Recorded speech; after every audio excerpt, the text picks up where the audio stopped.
Un gusto en saludarlas a todos y todas. Mi nombre es Rocío Altiñar, soy licenciada en Letras por la Universidad de Buenos Aires y magíster en Estudios y Políticas de Género por la Universidad de 3 de Febrero de Argentina.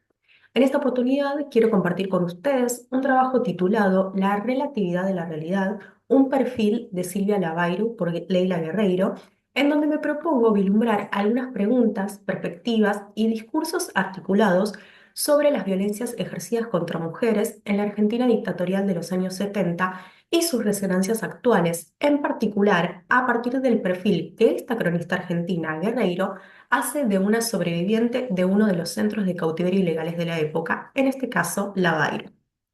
En principio, quiero presentar puntualmente la obra en la que me centré al abordar esta cuestión, junto con algunas de sus principales propuestas y líneas narrativas. La llamada, un retrato, que se publicó en 2024, constituye un extenso y complejo perfil de Silvia Lavairu, como mencioné, una sobreviviente del terrorismo de Estado que tuvo lugar en la década de los 70 en Argentina durante la última dictadura militar. El retrato sobre el que trabaja Guerreiro construye y aborda un complejo y variado entramado testimonial que disecciona la experiencia personal de una joven militante que sobrevive al secuestro, torturas, violaciones y al parto en cautiverio y que, una vez en libertad, es juzgada y rechazada por sus compañeros de militancia al ser acusada de colaboracionista. A través de una investigación sobre el hecho y de una serie de entrevistas a numerosos y numerosas protagonistas, Guerreiro se propone la reconstrucción de esta historia.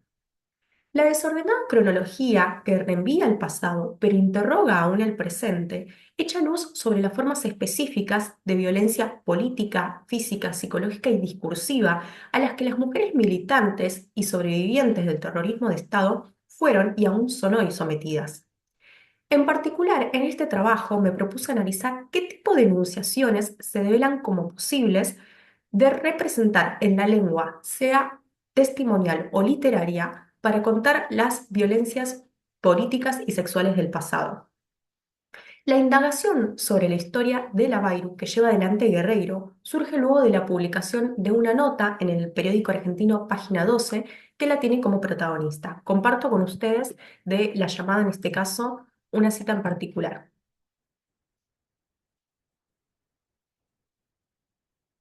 Dice la narradora cronista en la llamada. Cuando se publicó el artículo, Silvia Lavairu llevaba 4 décadas sin hablar con periodistas. Su hija Vera y su hijo David estaban entrenados para negarla cuando llamaban por teléfono pidiendo entrevistarla. Y aunque no lo sabía, no estaba dispuesta a hacer más excepciones que la que había hecho en Página 12.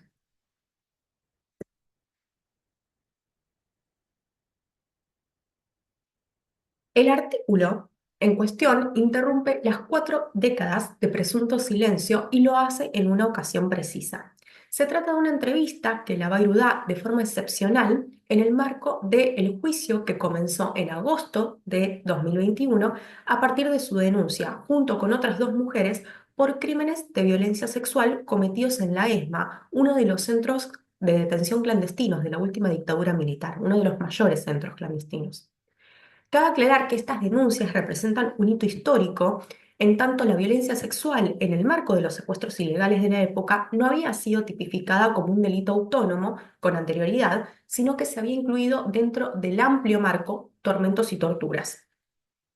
Si bien sería difícil definir un arco argumental que organice el extenso perfil que Guerreiro escribe, se puede pensar en un telón de fondo que enmarca en buena medida la investigación.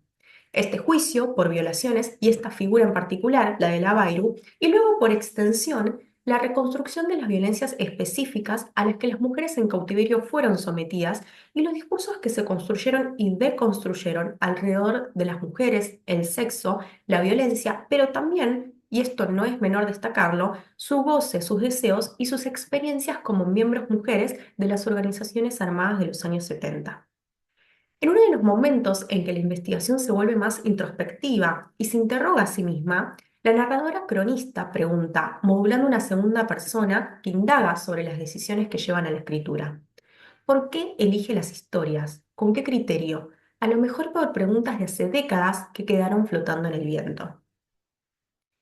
El perfil se construye en alguna medida sobre todos esos interrogantes pendientes que la experiencia política de los 70 dejó y en alguna medida esta mujer con su testimonio reactualiza.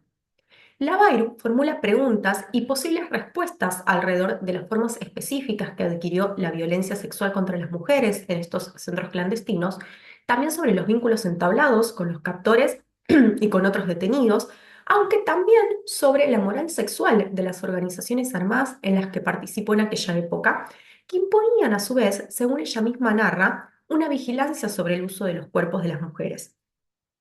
Lavairo repone cómo, por ejemplo, se prohibía el aborto a las mujeres bajo la amenaza de castigo según el propio Código Montonero. También señala la interpretación que algunos grupos hicieron de las denuncias por abuso que se realizaron años después contra militares y espeta. No habían caído bien porque se interpretó que mancillaban el honor de los maridos guerrilleros. Así, la Virus se ubica en un lugar discursivo incómodo, dispuesta a formular su propio análisis, diré políticamente incorrecto, de un arco amplio de violencias ejercidas tanto por los compañeros militantes por un lado, como por los militares por el otro. En la reconstrucción que hace Lavairu de toda su experiencia política, es posible identificar un perfil anfibio. ¿Cómo es capaz ella de moverse entre ámbitos, discursos, adaptarse a lenguas y códigos que pertenecen a diferentes comunidades e incluso hablar la lengua del otro, del enemigo, en pos de la supervivencia? Ella misma reconstruye el momento en que es secuestrada y pide a los captores hablar con un militar por ser ella misma miembro de una familia perteneciente a las Fuerzas Armadas y exhibiendo con esta anécdota una conciencia que tiene sobre el poder performativo de las palabras, que, utilizadas bajo cierta forma en determinados ámbitos, puede adquirir. Dicho esto, me interesa abordar justamente los entramados discursivos que Lavairu teje, arma y desarma en las diferentes instancias testimoniales que en la obra se recuperan. Y luego, por extensión, también me interesa ahondar en las tramas que Guerreiro, a su vez, construye y deconstruye en el acto escritural. Las diversas modulaciones que adquiere el relato de los hechos demuestran las limitaciones, aunque también las posibilidades y potencialidades que tiene la lengua testimonial para reponer y denunciar, en este caso, la violencia sexual específicamente. En este punto quisiera dar un ejemplo que tiene esta denuncia por violaciones en su centro. En el marco de los testimonios que brindó la Bairu en la causa judicial de violencia sexual, donde fueron acusados y finalmente sabemos hacia el final de la narración que también fueron condenados dos exmiembros de las Fuerzas Armadas, la protagonista decide omitir ciertas cuestiones en su declaración, aunque más tarde sí decide compartirlas con con la entrevistadora narradora de la llamada. Se trata en este caso de una reflexión alrededor de la noción de consentimiento que Lavairu obtiene a partir de la lectura de un texto de la socióloga argentina Inés Herkovich que me gustaría compartir con ustedes brevemente.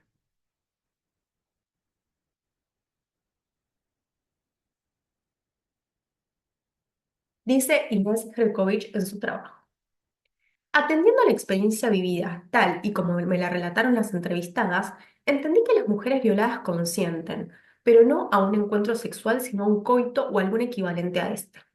La muerte rondando la escena, el aislamiento que desampara, trastocan los significados de las acciones y los códigos habituales para entender que ya no sirven. Bajo amenaza de muerte, consentir es resistir. Estratega, Lavairu amolda en el juicio el relato de su experiencia como víctima de violencia sexual, omitiendo esta intervención teórica que la interpela y exhibiendo con este gesto las limitaciones que el lenguaje judicial es capaz de imponer a la reconstrucción del pasado que se denuncia. Es con la intervención de la cronista que una resignificación de la escena de coito, de sexo, de consentimiento y el tipo de violencia particular que se tejió en ese centro se puede articular a partir o a través de nuevas palabras, nuevos sentidos, nuevas asociaciones y hasta también nuevas formas de escucha. El interjuego testimonial queda minuciosamente trabajado y a la vez expuesto en la llamada. La narradora afirma en un momento, casi con decepción, que Lavairu repite una y otra vez frente a ella lo mismo que declaró en los juicios. Pero será la repetición en los cortes y en los montajes que otras formas de la palabra irrumpen. Y me gustaría volver a compartir con ustedes una cita de la llamada. De nuevo, afirma la narradora. Al leer sus testimonios ante la justicia, articulados, altivos, irónicos, inteligentes, seguros, enfocados, construidos con un léxico que provienen de una vida entera de lecturas que incluyen la ficción, la poesía, el psicoanálisis, el ensayo, compruebo con resquemor que me dice lo mismo, y de la misma forma que he dicho ante fiscales, abogados y jueces.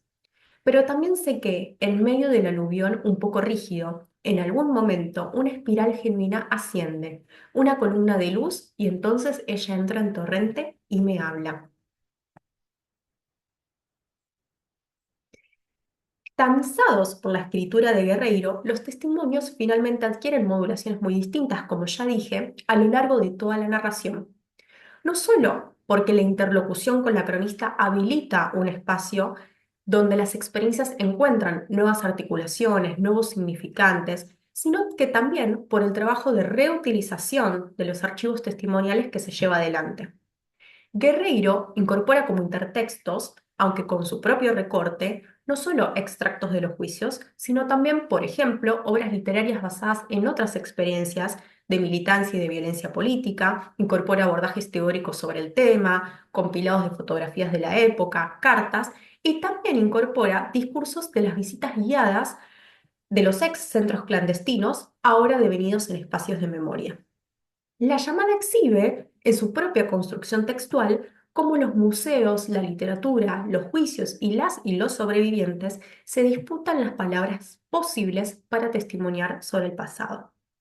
Así, el recorrido histórico al que nos invita la llamada exhibe los procesos de construcción de la memoria, nunca definitivos y siempre en litigio.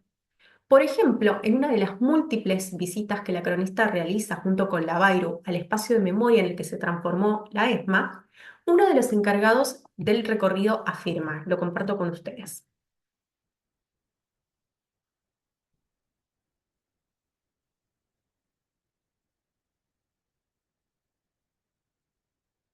Los represores tenían relaciones con las prisioneras, a lo que la Bairro reacciona. ¿Relaciones? Eso no lo pueden decir.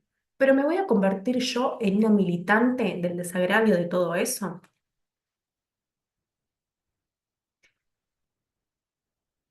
En la obra, a la vez que se construye el perfil, se da cuenta de las transformaciones que estos espacios van adquiriendo para remediar omisiones o equívocos y se exhibe la emergencia de palabras, enunciados que de repente se vuelven decibles. Lavaro y Guerreiro asistirán a las muestras Ser mujeres en la ESMA 1 y 2, que intentarán corregir determinadas ausencias, y vuelvo a compartir con ustedes.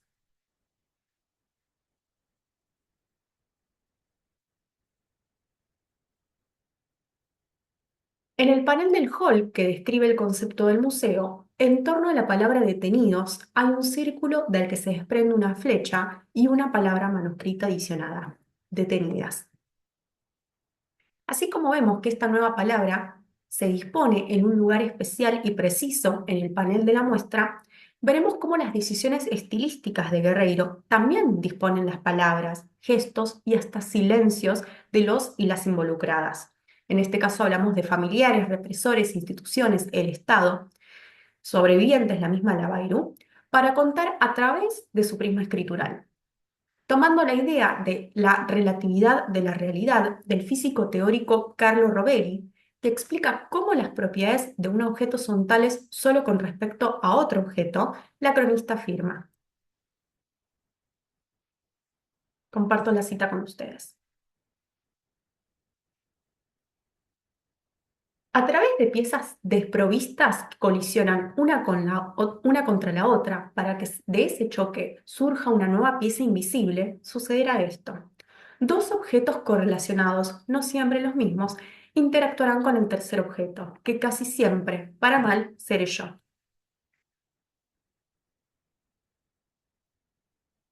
Podemos pensar en esta línea cómo colisionarán las palabras y frases esgrimidas por todas las fuentes mencionadas con este tercer objeto, que será Guerreiro, con su escritura además como herramienta predilecta para la resignificación.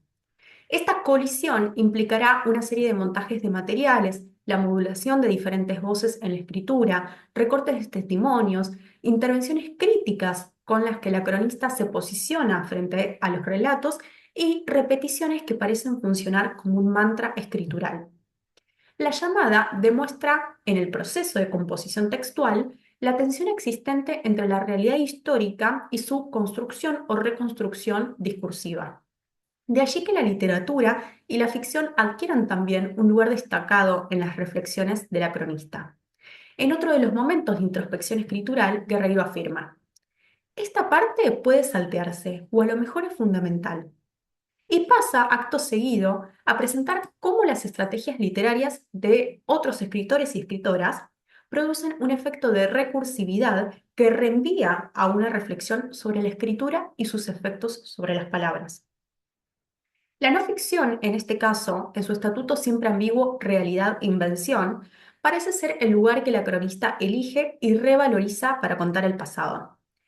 Estas otras formas de lo literario no habilitan un relato que se presenta como más verídico, sino uno puramente consciente de la necesidad de tensar las palabras, sus significados, tratar de tirar de ellas para que en la gama de relatos posibles y disponibles surja algo allí, no necesariamente es real, sino auténtico. Se trata, finalmente, de exponer cómo operó y opera la censura para contar la violencia sexual, pero también de proponer un espacio semántico nuevo, posible, para exorcizarla. Muchas gracias.